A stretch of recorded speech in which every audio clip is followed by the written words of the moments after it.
ඒ කොහෙවත් යන හෙනයක් හින්දා මට මාසයක්ම එක තැන ඉන්න උනා. අද නම් එළියට ගිහිල්ලා පොඩි ෆන් එකක් ගන්න ඕනේ. 3 hours later. Open Gangnam Style. අපි පොඩ්ඩක් එළියට ගිහින් කතා කරමුද?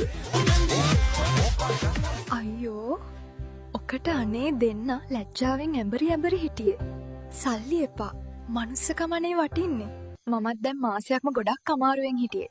දෙන්නම එකපාර එන්න හොඳ සැපක් ගමු. කෝකෝ ඉක්මනට එන්න. Oh my god.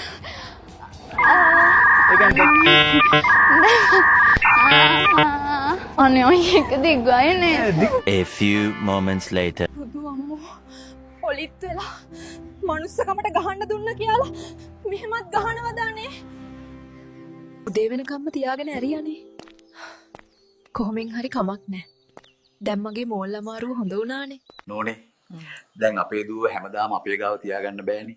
දැන් මේ ළමයාගේ කල වයසත් හරි හින්දා කසාදයක් බඳලා දෙන්න ඕනේ.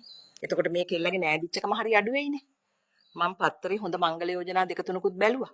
අපි ඉක්මනට මේ වැඩේ කරමු. අනේ අම්මේ මම තාම චූටිනේ.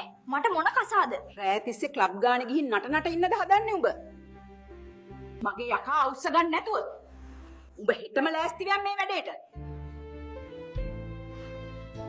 අනේ ඔව් මහත්තයෝ හරි ලැංජ බයට හැදිච්ච කෙල්ල. මහත්තයාලා හෙට එන්නකෝ. අපි ඉතින් මේ දෙන්නටම කතා කරගන්න ඉඩ දෙමු. The next day later. අම්මෝ මෙයාගේ ලස්සන.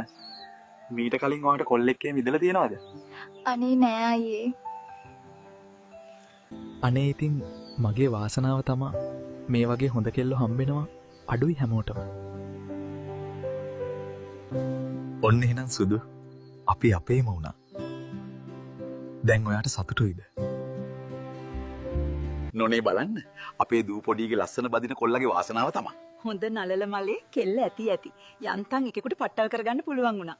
මම නේ දන්නේ දූ පොඩිත්ත නටපු 18 වන්නම බඳින එකාගේ වාසනාව නෙමෙයි බඳින එකාගේ කරුමේ.